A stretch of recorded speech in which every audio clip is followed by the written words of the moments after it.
Hello dear students, welcome to our channel. Students, তোমালোক বহুতেই সুধি আছিলা যে স্যার আমি ৰাজ্যিক ভিত্তিক পৰীক্ষা দিম জাতীয় বিদ্যালয়ৰ গতিকে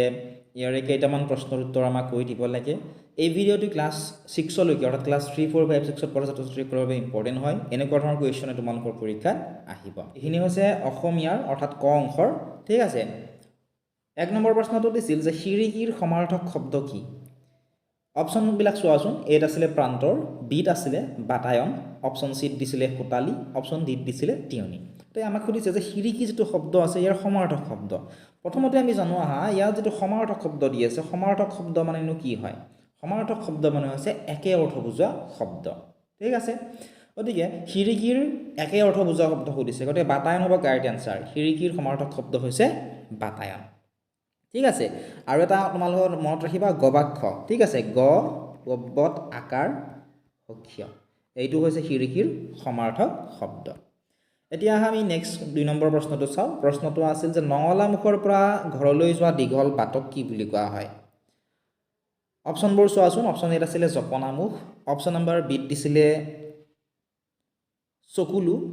জৰিয়ে নঙলা অপশ্যন চি দিছিলে দুৱাৰ মুখ আৰু অপশ্যন নম্বৰ ডি দিছিলে পদুলি গতিকে এই কুৱেশ্যনটিৰ কাৰেক্ট যেটো আনসাৰ হেয়া হ'ব অপশ্যন নম্বৰ ডি থকাটো নঙলা মুখৰ পৰা ঘৰলৈ যোৱা যদি দীঘল বাট থাকে ঠিক আছে হেইটো কি বুলি কোৱা হয় পদুলি বুলি কোৱা হয় এতিয়া নেক্সট প্ৰশ্নটো তোমালোকে চাবা প্ৰশ্ন নম্বৰ 3 প্ৰশ্নটো আছিল যে বেজাৰৰ সমাৰ্থক শব্দ হ'ল বেজাৰ যেটো শব্দ আছে এই শব্দটোৰ সমাৰ্থক অৰ্থাৎ একে অৰ্থ বুজোৱা শব্দ সুধিছে অপশ্যন এ আছিল দুখ অপশ্যন বি দি আছিল চকুলু অপশ্যন চি দিছিলে বিস্মৃত অপশ্যন নম্বৰ ডি দিছিলে অলস বেজাৰ মানে কি হয় দুখ লগা হয় না দুখত থকাটো বুজায় ঠিক আছে যেনে কথাখিনি কোৱাৰ বাবে লৰাজনে মনত বেজাৰ পেলৰ মনত দুখ পালে অপশ্যন এইটো হ'ব এই কুৱেশ্যনটিৰ কাৰেক্ট আনসাৰ তোমালোক যদি ইয়াৰ পিডিএফ সমূহ লাগে তোমালোকে আমাৰ এপটো ডাউনলোড কৰি লবা একেবাৰে ফ্ৰী হয় তাত তোমালোকে কুৱেশ্যন পেপাৰ সমূহ একেবাৰে ফ্ৰী পাবা ঠিক আছে প্ৰত্যেকটো এক্সামৰ কুৱেশ্যন পেপাৰবোৰ তাত তোমালোকৰ বাবে ফ্ৰী কৰি থোৱা আছে এতিয়া চোৱা নেক্সট 4 নম্বৰ প্ৰশ্নটো আছিল যে তলৰ কোনটো বাক্য শুদ্ধ অৰ্থাৎ ইয়াত আমাক 4টা বাক্য দিছে সেই 4টা বাক্যৰ ভিতৰত কোনটো বাক্য আমাক সুধিছে শুদ্ধ আমাক সুধিছে এই নম্বৰটো দিছিল প্ৰদীপ স্কুল যোৱা নাই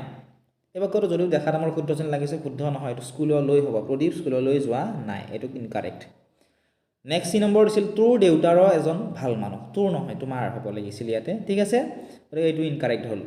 ডি নম্বৰ দিছিল তোমাৰ মাই কি কৰিছে তোমাৰ মাই নহয় মাৰাই ঠিক আছে অপশ্যন ডি টু ইনকাৰেক্ট অপশ্যন বি টু কাৰেক্ট হ'ব তুমি কেইটা বজাত শুই উঠা আৰু চোৱাচোন শেষত কি দিয়া আছে এটা ধুনীয়া কুৱেশ্যন মাৰ্কো দিয়া আছে প্ৰশ্নবোধক চিন যেটো এই বাক্যটোত প্ৰশ্ন কৰিছে গতিকে অপশ্যন নম্বৰ বি টু হ'ব এই কুৱেশ্যনটিৰ কাৰেক্ট আনসাৰ এতিয়া আমি প্ৰশ্ন নম্বৰ 5 টো চাও প্ৰশ্নটো কি দিছে চোৱা তলৰ বিশেষণ পদটো হ'ল ইয়াতে 4টা পদ দিছে ইয়াৰ কোনটো বিশেষণ পদ হয় সুধিছে অপশ্যন চোৱা এত আছিলে তেখেত বিত আছিলে এগিলাস অপশ্যন চি দিছিলে আৰু অপশ্যন নম্বৰ ডি দিয়া আছিলে কাগজ এতিয়া বিশেষণ বা ইংলিছত হৈছে এডজেক্টিভ নো কি হয় হে আমি জানিব লাগিব হয়নে গতিকে বিশেষণ বা এডজেক্টিভ হৈছে এনে এক পদ যি বিশেষ্য বা সৰ্বনাম পদৰ দুখ গুণ অৱস্থা সংখ্যা ৰং আকাৰ আদি বুজায় আৰু সেইবোৰৰ বৈশিষ্ট্য স্পষ্ট কৰি তোলে যেনে আমি উদাহৰণ হিচাপে এটা বাক্য ল'ব পাৰো যেনে ভাল ল'ৰা বাক্যটোত ভাল শব্দটোৱে ল'ৰা বিশেষ্য কি কৰিছে গুণ প্ৰকাশ কৰিছে ঠিক আছে গতিকে এনে ধৰণে আমি যদি চাও ইয়াৰ কোনটো বিশেষণ পদ হয় সুধিছে গতিকে বিশেষণ পদ কি হ'ব অপশ্যন নম্বৰ চোৱা অপশ্যন নম্বৰ ইয়াতে কাৰেক্ট হ'ব অপশ্যন বি ঠিক আছে বি কাৰেক্ট হ'ব এগিলাস এটো হৈছে বিশেষণ পদ নেক্সট চাও আমি কুৱেশ্যন নম্বৰ 6 টো কুৱেশ্যনটো আছিল যে উন্নতিৰ বিপৰীতাৰ্থক শব্দটো কি সুধিছে উন্নতিৰ বিপৰীতাৰ্থক শব্দ অপশ্যন এ আছিল অধোগতি অপশ্যন বি দিছিলে অধোন্নতি অপশ্যন চি দিছিলে অনুন্নতি আৰু অপশ্যন নম্বৰ ডি দিছিলে অৱনতি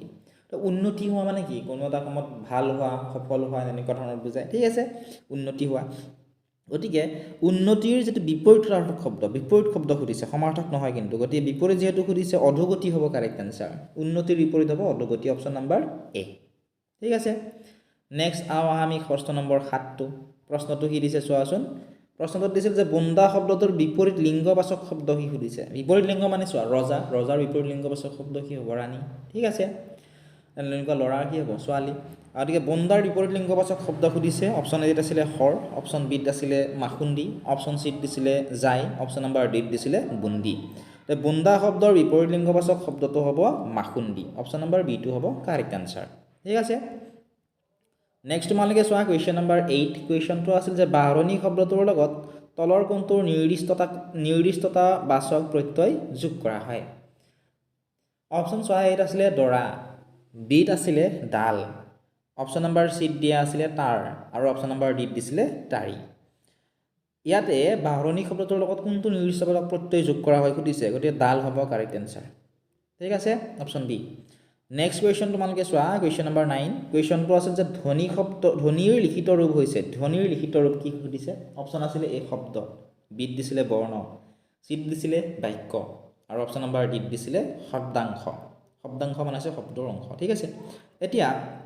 আমাক কি সুধিছে চোৱা আমাক সুধিছে যে ধ্বনিৰ বিপৰীত লিখিত ৰূপ সুধিছে ঠিক আছে ধ্বনিৰ লিখিত ৰূপ কি হ'ব বৰ্ণ হ'ব অপচন নম্বৰ বি টো হ'ব কাৰেক্ট আনসাৰ এতিয়া নেক্সট প্ৰশ্নটো চাও আহা আমি প্ৰশ্ন নম্বৰ 10 প্ৰশ্নটো কি দিছে চোৱাচোন প্ৰশ্নটো দিছিল যে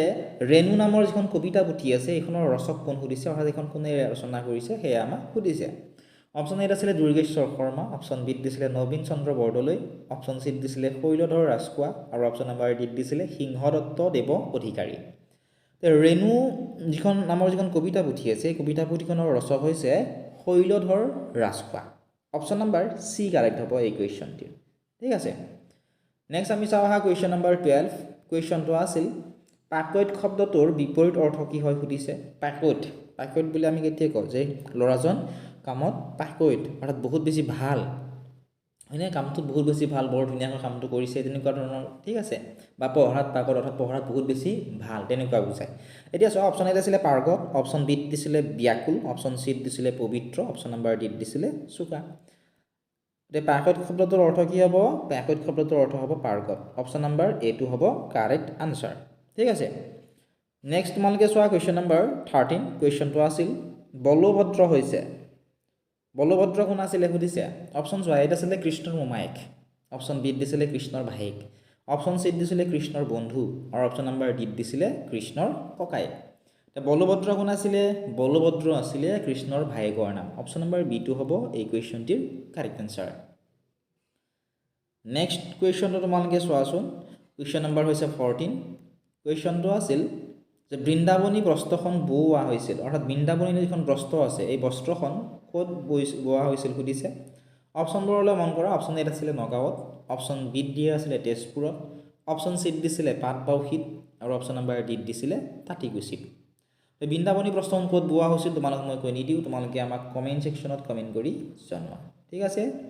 যদি নোৱাৰা কমেণ্ট কৰিবা কমেণ্ট ছেকশ্যনত আমি আনসাৰটো তোমালোকক দিবলৈ চেষ্টা কৰিম নেক্সট তোমালোকে চোৱা কুৱেশ্যন নম্বৰ 15 কুৱেশ্যনটো আছিল যে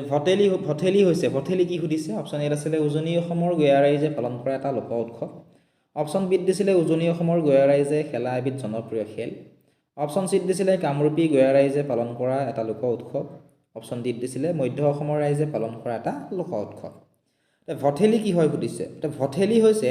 কামৰূপী গঞা ৰাইজে পালন কৰা এটা লোক উৎসৱ অপচন নম্বৰ সি টো হ'ব প্ৰশ্ন নম্বৰ 15ৰ শুদ্ধ উত্তৰ আশা কৰিছোঁ ধুনীয়াকৈ তোমালোকে বুজি পালা নেক্সট আমি ইংৰাজীখিনি কৰি দিবলৈ চেষ্টা কৰিম যদি তোমালোক লাগে কমেণ্ট ছেকশ্যনত কমেণ্ট কৰি জনাবা লগতে তোমালোকে কিমান ক্লাছত পঢ়া আৰু তোমালোকৰ স্কুলখনৰ নাম আমাক কমেণ্ট ছেকশ্যনত জনাবা কুৱেশ্যন পেপাৰসমূহ তোমালোকৰ বাবে একেবাৰে ফ্ৰী কৰি থোৱা আছে এপটো ডাউনলোড কৰি লোৱা তাত তোমালোকে ফ্ৰী ছেকশ্যনত যাবা তাত গৈ তাত তোমাৰ পৰা তোমালোকে কুৱেশ্যন পেপাৰখিনি চাব পাৰিবা চেনেলটো যদি ছাবস্ক্ৰাইব কৰা নাই ছাবস্ক্ৰাইব কৰি দিবা ইয়াৰ ৰিলেটেড তোমালোকৰ আন কি ভিডিঅ' লাগে কমেণ্ট ছেকশ্যনত জনাবা আমি চেষ্টা কৰিম ভিডিঅ'সমূহ তোমালোকক দিব